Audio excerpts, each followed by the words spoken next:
Assalamualaikum warahmatullahi wabarakatuh. Perkenalkan saya Nesya Revalianda dengan NIM 2400238 akan membuat video tentang mengenal internet dasar.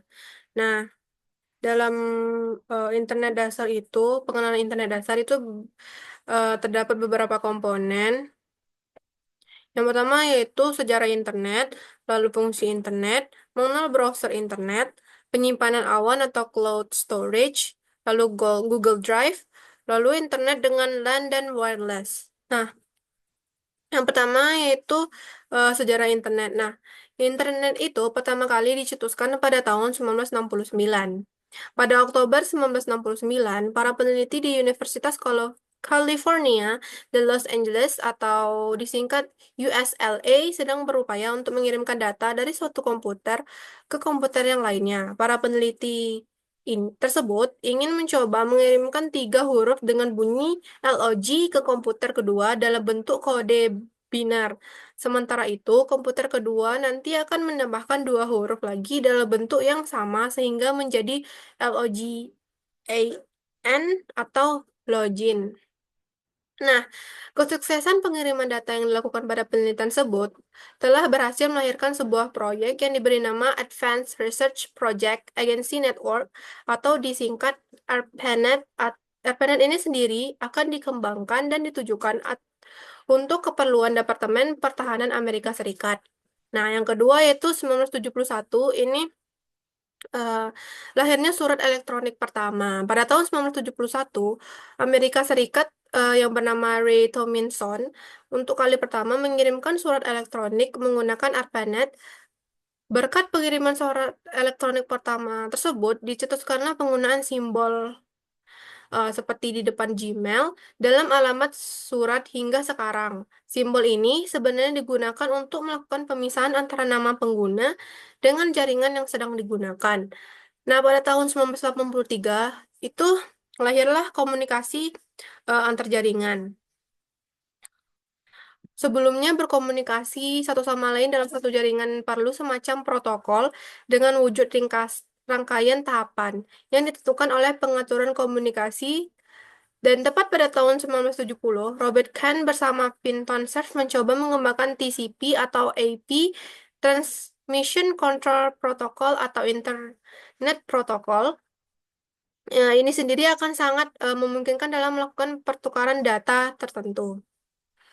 Selanjutnya itu 1950 lahirlah WWW. Setelah TCP atau IP dikembangkan untuk melakukan pertukaran data dengan jaringan yang berbeda, pada 12 Mei 1989, tim Berners-Lee yang saat itu bekerja untuk Lab Fisika CRN atau Organisasi Eropa untuk Riset Nuklir itu berhasil mencetuskan WWW yang ia merupakan bagian yang menjadi pencetus sistem manajemen informasi yang terdesentralisasi. Nah, pada 2000-an itu lahirlah jejaring sosial dan perangkat mobile. Setahun mulai populernya search engine, mulai memasuki abad ke-20, tepatnya tahun 2000, internet mulai berkembang menjadi media jejaring sosial. Jejaring sosial ini mulai diciptakan kali pertama pada tahun 2003. Kemudian setahun berselang, seseorang yang sangat kita kenal di era ini baru saja membangun thefacebook.com. Eh, Kalian pasti tahu itu pria tersebut merupakan Mark Zuckerberg. Mark Zuckerberg ini sendiri menciptakan thefacebook.com, awalnya bertujuan untuk menghubungkan seluruh mahasiswa dari Harvard. Namun seiring berjalannya waktu dan perkembangan internet, Facebook lambat laun tumbuh menjadi salah satu raksasa media sosial yang memiliki jumlah pengguna hingga sekitar 2,3 miliar orang dari seluruh belahan dunia. Nah, materi selanjutnya itu tentang fungsi internet. Nah, internet itu memiliki beberapa fungsi. Yang pertama yaitu internet sebagai media komunikasi.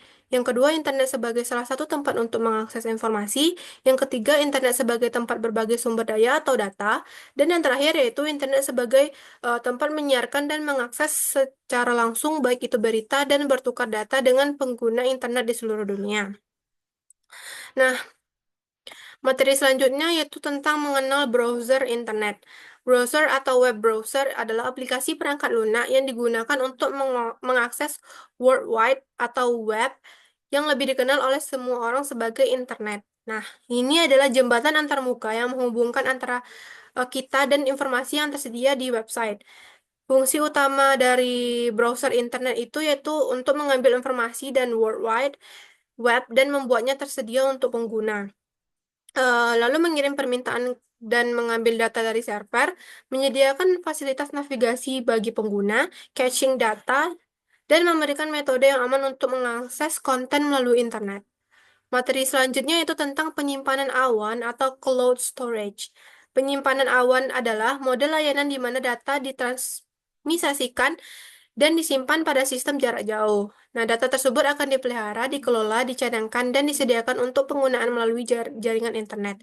Terdapat beberapa fungsi cloud storage yang cukup sering digunakan pengguna, antara lain itu mencadangkan data pengguna, lalu kolaborasi berbagai data, dan keamanan data. Selanjutnya, atau yang terakhir, itu tentang Google Drive. Nah, Google Drive ini adalah layanan Google untuk media penyimpanan data online atau daring berbasis cloud atau internet yang pertama kali beredar pada tanggal 24 April 2012. Pada dasarnya, layanan Google Drive ini sama seperti cloud storage atau OneDrive. Aplikasi ini tersedia dalam bentuk desktop ataupun smartphone. Pada beberapa jenis ponsel, Google Drive atau G Drive menjadi aplikasi bawaan yang terinstal secara otomatis di sistem smartphone tersebut. Nah, Google Drive itu mempunyai beberapa fungsi. Yang pertama yaitu menyimpan file, lalu yang kedua berbagi file, lalu yang ketiga edit file, dan yang terakhir melakukan backup data. Mungkin itu saja penjelasan materi dari saya. Saya akhiri. Wassalamualaikum warahmatullahi wabarakatuh.